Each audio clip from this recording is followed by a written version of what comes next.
अगली बार सोच समझ के मुझसे बहस करना। तुम्हें हाथ नहीं उठाना चाहिए था। उठाऊंगा, दोबारा बहस करोगी फिर उठाऊंगा। तुम्हें कोई पछतावा नहीं है मेरे थप्पड़ मारने का? नहीं है पछतावा।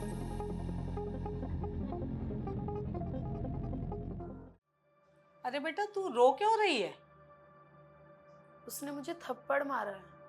थप्पड़ मारा? तूने कुछ गलती की थी क्या? आपको हमेशा ऐसे क्यों लगता है कि मैंने ही कोई गलती करी होगी?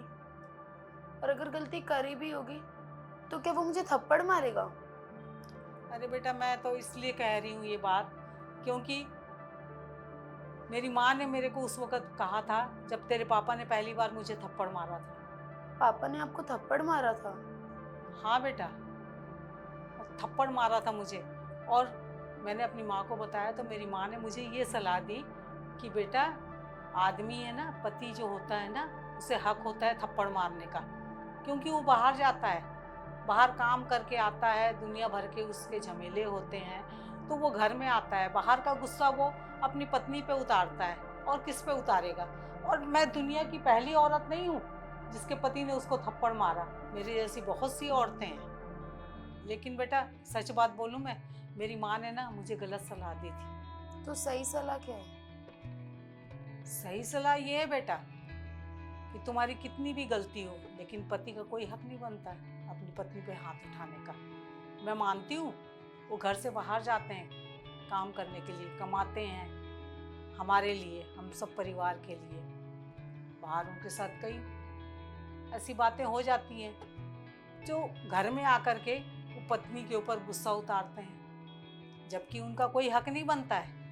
हम भी औरत हैं, हम भी पूरा घर का काम करती हैं, उनके माँ बाप को संभालते हैं, बच्चों को संभालते हैं, अपनी जिम्मेदारी अच्छी तरह से निभाते हैं, लेकिन हम तो कभी उनके ऊपर गुस्सा नहीं होते ना।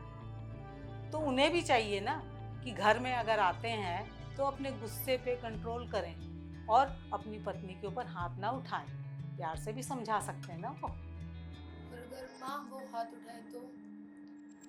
और बेटा अगर वो हाथ उठाए ना तो तुम उसे छोड़ दो।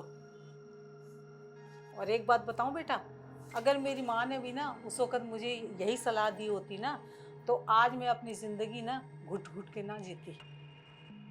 मैं अपनी माँ की कहना मान करके ना बहुत बड़ी गलती करी हूँ अपनी ज़िंदगी में, और मैं घुट घुट करके जी हूँ। मैं पति का कोई हक नहीं बनता कि बाहर का गुस्सा आकर के औरत के ऊपर उतारे। और हाँ, अगर उसे अपनी गलती का पछतावा है और वो तुमसे वादा करता है और तुमसे माफ़ी मांगता है कि वो दोबारा ऐसी गलती नहीं करेगा, तो तुम उसे एक चांस दे सकती हो। और अगर वो तुमसे माफ़ी नहीं मांगता है और तुमसे कोई वादा नहीं करता है तो बिल्कुल कंप्रोमाइज़ करने की ज़रूरत नहीं, उसे उसी वक्त छोड़ दो। एक थप्पड़ का मार दिया तो उठ के घर पे आ गई। भाई हस्बैंड वाइफ है, चलता ही इतना। हस्बैंड वाइफ में ना ये सब नहीं चलता। मेरे पापा भी है, मम्मी को कभी कभी थप्पड़ मार दिया करते हैं, और ना जाने कितने ऐसे कपल्स हैं जहाँ पर लड़ाई करते हैं, तो क्या वो अलग हो जाते हैं? मतलब जो भी तुमने करा तुम्हें उसका कोई पछतावा नहीं है? चलो बहुत हुआ, अपना सामान उठाओ और चलो मेरे साथ मेरे घर पे। मेरे को तुम्हारे साथ कहीं नहीं जाना, और कहीं जाना कि अब मुझे तुम्हारे साथ रहना ही नहीं है, मुझे डाइवोर्स चाहिए। डिवोर्स चाहिए? यार छोटी सी बात है, इसमें डिवोर्स क्यों लोगी तुम मुझसे? भूल दो यार अब इस बातों को। भूल जाऊं? जिस दिन तुम ये थप्पड़ भूल जाओगे ना उस दिन मैं भी ये सब भूल जाऊंगी। तुम्हारी इतनी हिम्मत, तुमने मुझे मारा? खबरदार, मेरी बेटी को थप्पड़ मत मारना। मम्मी आप भी? मैं भी? मैं शुक्र कर कि मैं तेरे ऊपर घरेलू हिंसा का केस नहीं कर रही हूँ। अगर मैं वो कर दूँ ना, पूरी उम्र ना तू जेल में सड़ेगा। इसीलिए तेरी भलाई इसमें है कि तू ना शराफत से निकल ले यहाँ से। जा यहाँ से।